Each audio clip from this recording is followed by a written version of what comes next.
Ya, terima kasih Pak Hens. Shalom. Halo. Shalom. Selamat malam. Mas Stefano. Stefano. Ya, selamat malam Bapak Ibu yang hadir dalam Zoom meeting Evangelist Planner pada malam hari ini. Dan juga kepada teman-teman yang sedang mendengarkan dan mengikutinya lewat live streaming melalui Facebook. Senang sekali saya boleh berjumpa dengan Bapak Ibu dan saudara semuanya, dimanapun kita berada saat ini, ataupun di rumah kita masing-masing. Dan saya percaya itu tidak akan mengurangi berkat yang Tuhan curahkan di dalam kehidupan kita. Amin. Amin. Puji Tuhan.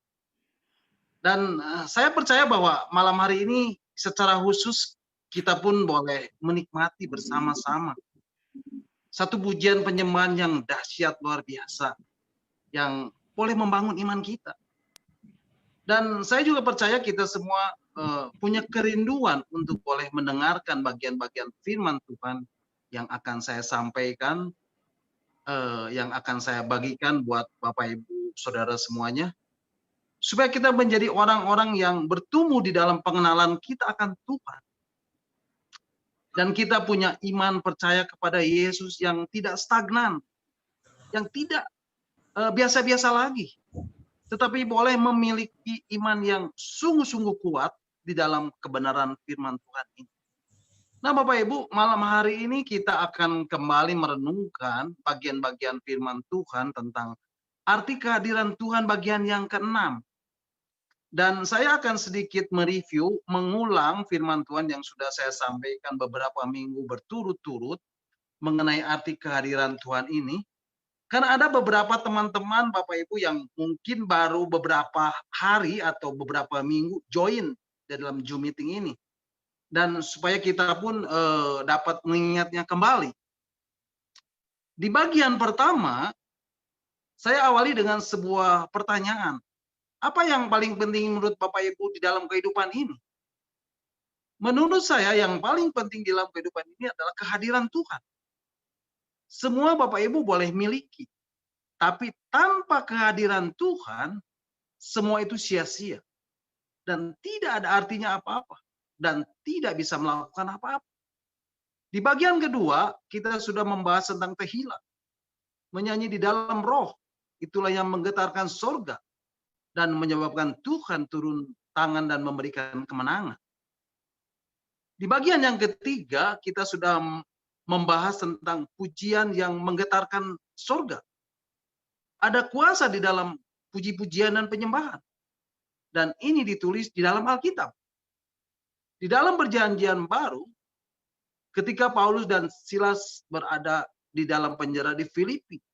Dan di dalam perjanjian lama, pada saat Raja Yosafat dikepung oleh Bani Amon dan Bani Moab bersama sepasukan orang Meonim. Kemudian di bagian keempat dibahas tentang kehadiran Tuhan membawa kemenangan. Apa yang pertama dilakukan oleh Raja Hizkia ketika Sanherib, Raja Asyur mengepung Yerusalem dan berniat untuk merebut dan mendudukinya? Raja Hizkia masuk ke rumah Tuhan, berdoa dan mencari wajah Tuhan. Dan akhirnya Tuhan memberikan kemenangan atas peperangan ini. Dikatakan, maka pada malam ini keluarlah malaikat Tuhan. Lalu dibunuhnyalah 185.000 orang di dalam perkemahan Asyur. Di bagian kelima, dibahas tentang kehadiran Tuhan mengusir ketakutan. Pesan Tuhan kepada Yosua, sebab Tuhan, dia sendiri akan menyertai engkau. Dia tidak akan membiarkan engkau dan tidak akan meninggalkan engkau. Janganlah takut dan patah hati.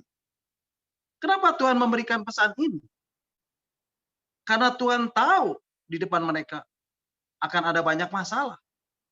Akan ada banyak persoalan. Akan ada banyak problema. Tantangan, rintangan, himpitan, tekanan.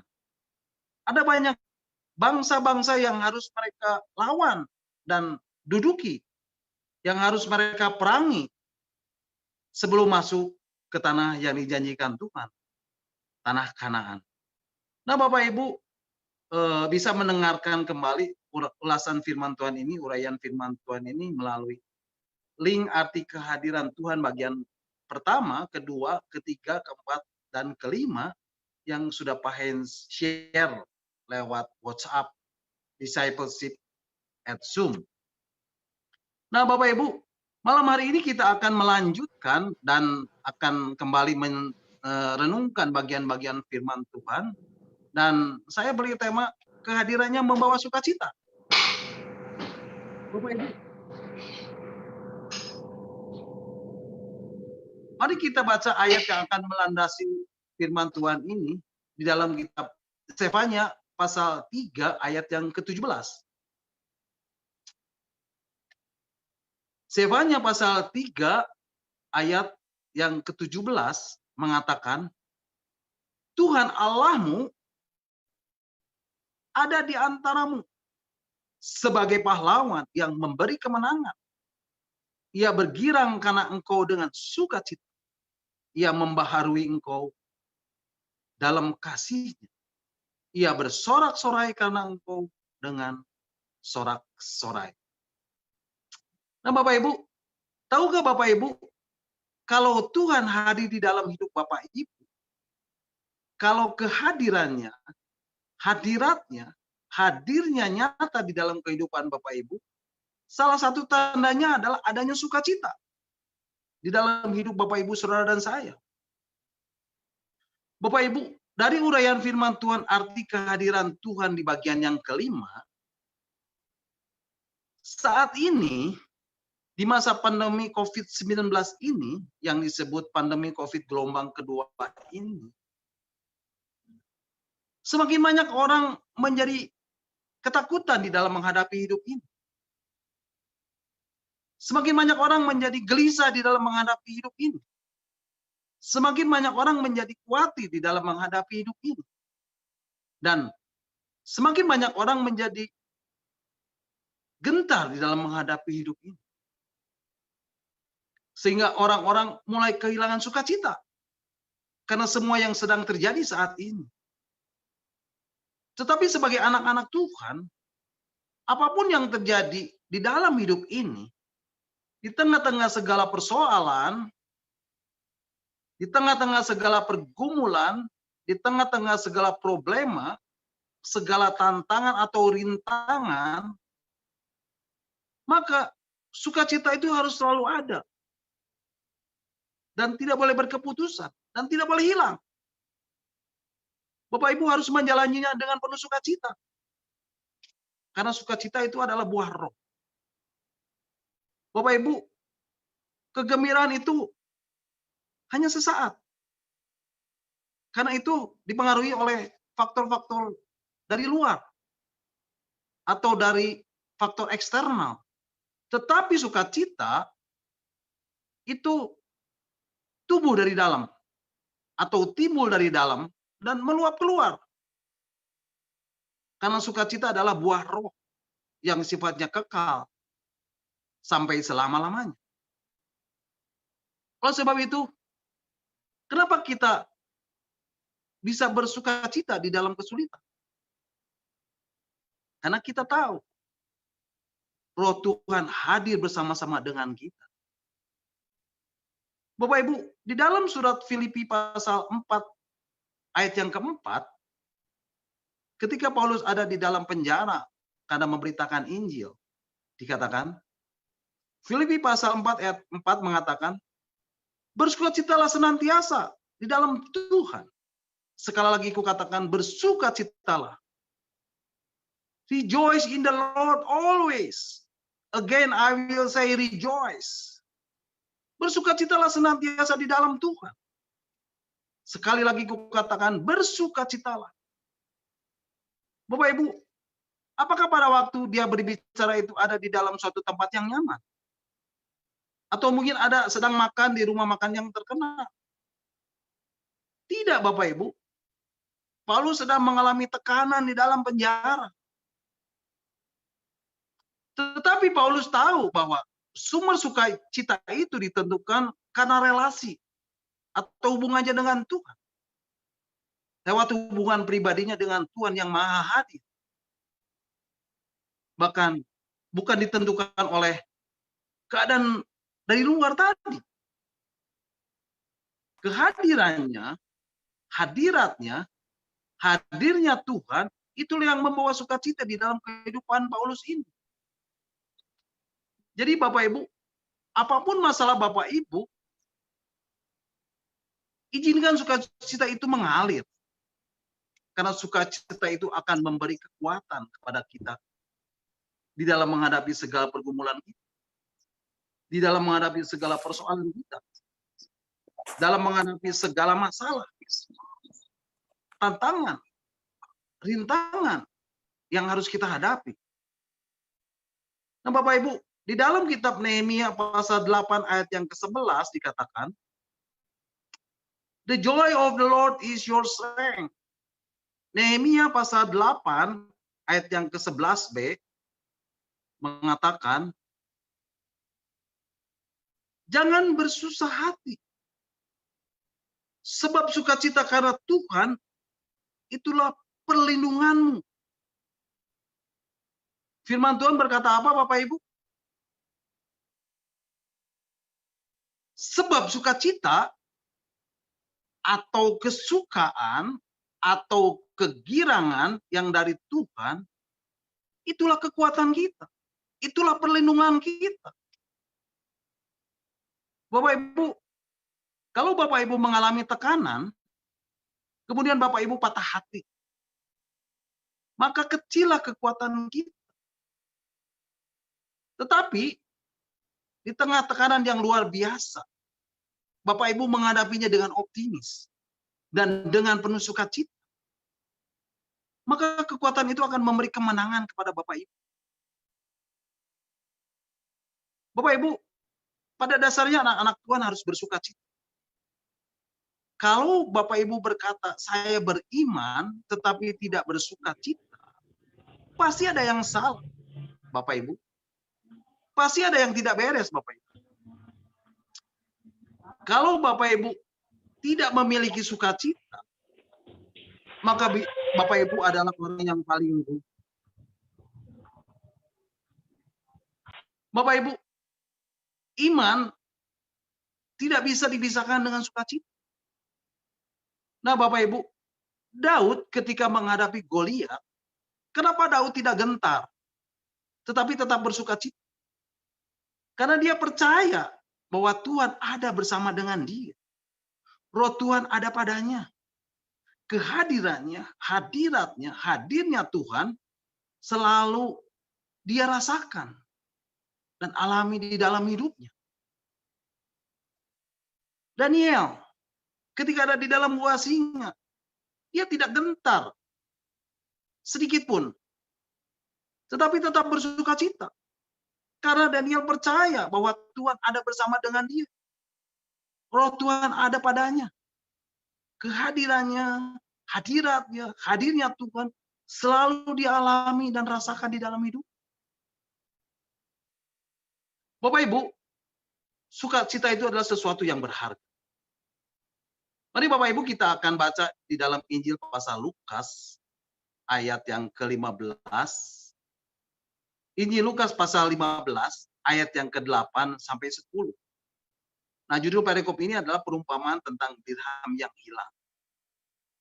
Lukas pasal 15 ayat yang ke-8 sampai 10 mengatakan, ayat yang ke-8, atau perempuan manakah yang mempunyai 10 dirham dan jika ia kehilangan satu di antaranya, tidak menyalakan pelita dan menyapu rumah serta mencarinya dengan cermat sampai ia menemukannya. Kemudian di ayat yang ke-9, dan kalau ia telah menemukannya, ia memanggil sahabat-sahabat dan tetangga-tetangganya serta berkata, bersukacitalah bersama-sama dengan aku, sebab dirhamku yang hilang itu telah kutemukan. Ayat yang ke-10, aku berkata kepadamu, demikian juga akan ada sukacita pada malaikat-malaikat Allah karena satu orang berdosa yang bertobat. Nah, Bapak Ibu, saya mau menampilkan foto atau gambar mengenai dirham ini. Apa itu dirham? Supaya kita bisa melihat dan memperhatikannya untuk kita membayangkan arti dari perumpamaan ini. Nah, silakan Pak In bisa menayangkannya. Mungkin satu lagi bisa diperlihatkan dulu Pak Hins, yang gambar perempuan. Nah, Bapak Ibu bisa perhatikan tadi ya. Kemudian ada satu lagi gambar. Nah, ini mengenai perempuannya. Bapak Ibu, dikatakan perempuan itu memiliki 10 dirham. Dan ketika ia kehilangan satu di antaranya, maka ia mencarinya. Bapak Ibu, dirham itu di dalam bahasa Yunani-nya disebut drachma. Dirham ini semacam koin perak. Dan dirham ini merupakan kepingan koin yang biasanya dipasang pada kain penutup kepala wanita di Timur Tengah. Dan sering dipakai menjadi rangkaian hiasan kepala untuk para wanita yang telah menikah. Jadi kepingan ini dipakai untuk hiasan kepala wanita. Dan menurut tradisi orang-orang Yahudi, ini menjadi pengikat bagi wanita Yahudi di dalam pernikahannya. Kemudian ke-10 keping dirham ini yang ada lubangnya di tengah-tengah itu, yang tadi sudah ditampilkan oleh Pak Hein,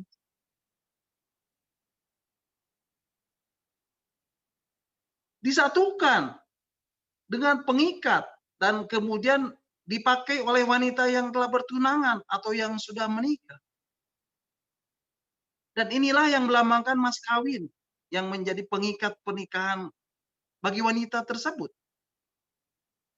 Jadi di dalam Lukas pasal 15 ayat 8 sampai 10 ini dikatakan, mengapa perempuan tersebut mencari satu dirham yang hilang tadi?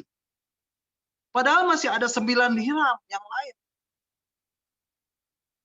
Karena hal ini sangat berharga bagi wanita Yahudi. Dan ini merupakan mas kawin atau tanda pengikat pernikahan yang sah dan sangat berharga dan seharusnya tidak boleh hilang. Bapak Ibu, ada pengertian lain mengenai dirham ini. Tadi dikatakan dirham ini bentuknya koin dan ini merupakan upah bagi pekerja dalam satu hari. Sehingga kalau kehilangan satu dirham saja, maka wanita itu, bagi wanita itu merupakan aib. Berarti dia sudah kehilangan satu budget untuk kehidupan satu hari. Sehingga ketika kehilangan satu dirham saja, maka ini menjadi sesuatu hal yang memalukan. Dan ini merupakan tabu buat wanita Yahudi. Supaya jangan dia sebagai wanita yang asal-asalan. Atau wanita yang teledor. Bapak Ibu, kalau satu dirham itu tidak ketemu, maka itu menjadi aib. Dan sangat memalukan bagi seorang wanita yang sudah menikah. Maka dia akan membongkar seluruh ruangan di dalam rumah itu.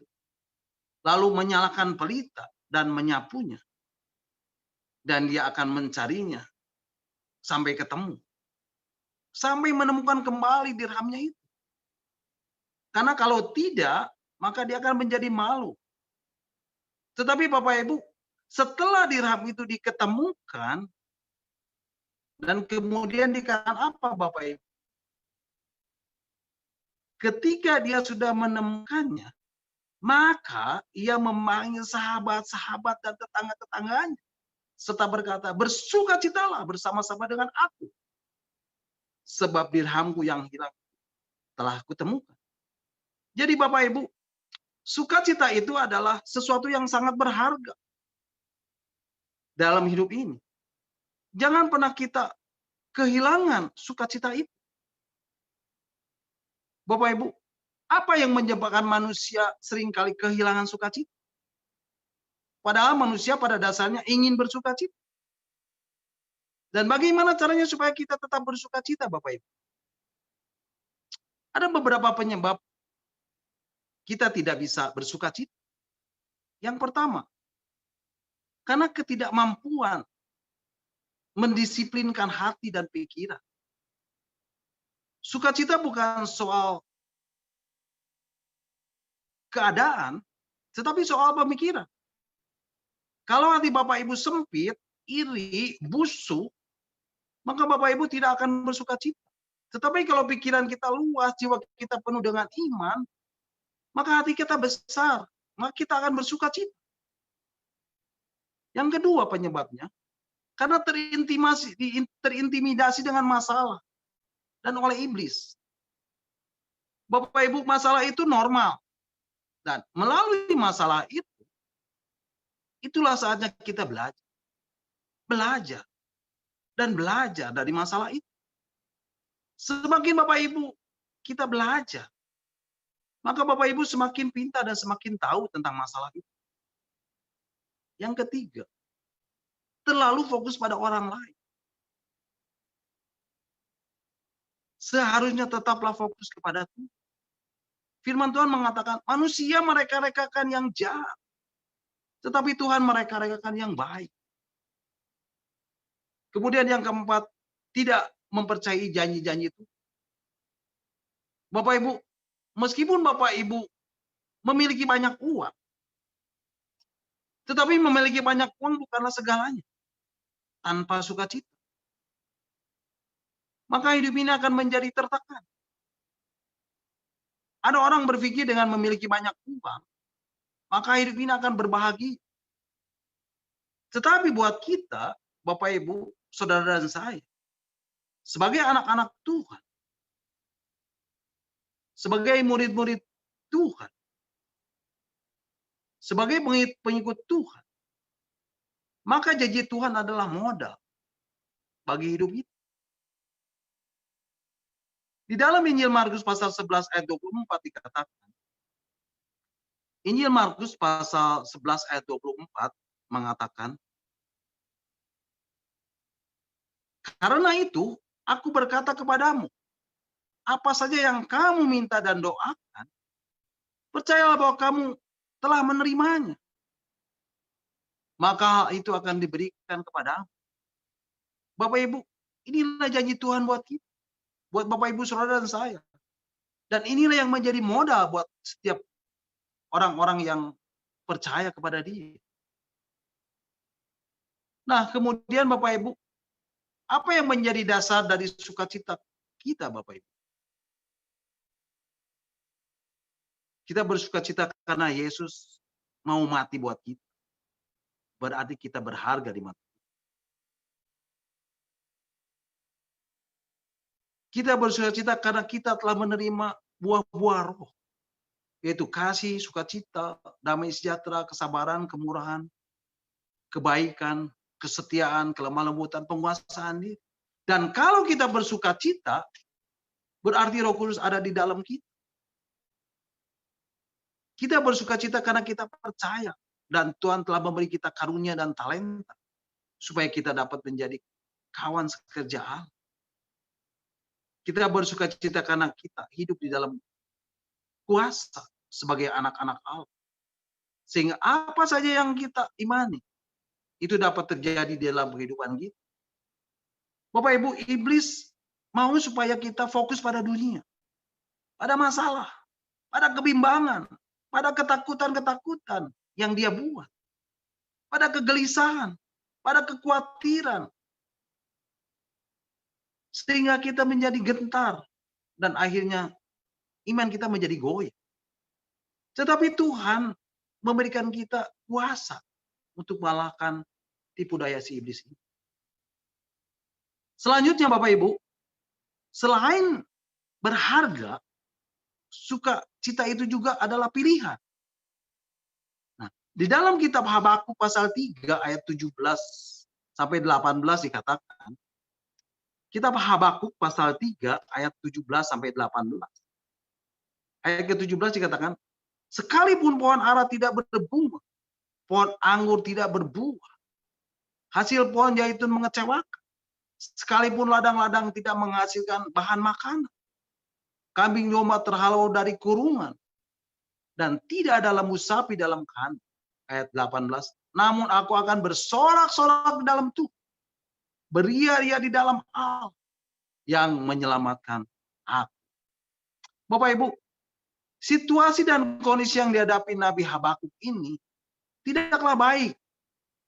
Dikatakan sekalipun pohon ara tidak berbunga, pohon anggur tidak berbuah, hasil pohon zaitun mengecewakan, sekalipun ladang-ladang tidak menghasilkan bahan makanan, kambing domba terhalau dalam kurungan, dan tidak ada lembu sapi di dalam kandang. Semuanya negatif, Bapak Ibu. Tetapi dia berkata, aku mau bersukacita di dalam Tuhan. Dikatakan, namun aku akan bersorak-sorak di dalam Tuhan, beria-ria di dalam Allah yang menyelamatkan aku. Bapak Ibu, karena sukacita itu pilihan, saya mau bertanya kepada Bapak Ibu, bisakah Bapak Ibu bersukacita sekalipun pohon ara tidak berbunga? Bisakah Bapak Ibu bersukacita sekalipun pohon anggur tidak berbuah? Bisakah Bapak Ibu bersukacita sekalipun ladang pohon zaitun tidak mengecewakan? Bisakah Bapak Ibu bersukacita sekalipun ladang-ladang tidak menghasilkan bahan makanan? Bisakah Bapak Ibu bersukacita sekalipun kambing domba terhalau dari kurungan? Bisakah Bapak Ibu bersukacita sekalipun tidak ada lembu sapi di dalam kandang? Bisakah Bapak Ibu bersukacita dengan semuanya ini? Mungkin Bapak Ibu berkata, oh, saya tidak menanam pohon ara. Saya tidak menanam pohon anggur. Saya tidak menanam pohon zaitun. Saya tidak mengembalakan kambing domba dan tidak memiliki lembu sapi. Iya, benar Bapak Ibu. Tapi bisakah Bapak Ibu bersukacita sekalipun di dompet Bapak Ibu tidak ada uang? Bisakah Bapak Ibu bersukacita sekalipun bosmu pelit dan gaji Bapak Ibu tidak naik-naik? Bisakah Bapak Ibu bersukacita sekalipun saat ini belum mendapatkan pekerjaan karena kemarin mengalami PHK? Bisakah Bapak Ibu bersukacita sekalipun penyakitmu belum mengalami kesembuhan? Dan seterusnya, dan seterusnya, dan seterusnya, dan seterusnya. Dan saya mau katakan kepada Bapak Ibu. Bapak Ibu mau tetap bersukacita? Dalam situasi apapun yang terjadi dalam kehidupan Bapak Ibu. Ingat Bapak Ibu, sukacita itu telah disediakan dan Tuhan mau berikan itu kepada Bapak Ibu, saudara dan saya. Sekali lagi saya mau katakan, kenapa kita harus bersukacita? Karena kita tahu Tuhan hadir di dalam hidup ini. Kehadirannya, hadirnya Tuhan, itulah yang membawa sukacita di dalam hidup Bapak Ibu, saudara dan saya. Amin. Bapak Ibu, sampai di sini renungan kita malam hari ini, dan Bapak Ibu bisa kembali bergabung dan mengikuti dengan yang akan saya sampaikan minggu depan lewat Zoom Meeting Evangelist Planner ini. God bless you all. Nah, silakan Bapak Ibu kalau ada yang mau menambahkan atau ada yang mau bertanya, nanti Pak Hens yang akan menjawabnya. Amin. Tuhan Yesus memberkati Bapak Ibu semuanya. Puji Tuhan. Puji Tuhan. Wow, luar biasa. Amin. Luar biasa. Mana? Kita tepuk tangan dulu. Bersukacita kan, tepuk tangan dulu. Harus bersukacita kita. Kita walaupun saudara tidak berbuah, Biasa. Kita bisa bersukacita rupanya walaupun kambing domba terhalau dari kandang, ya. Inilah kebenaran yang membawa kemenangan. Wah.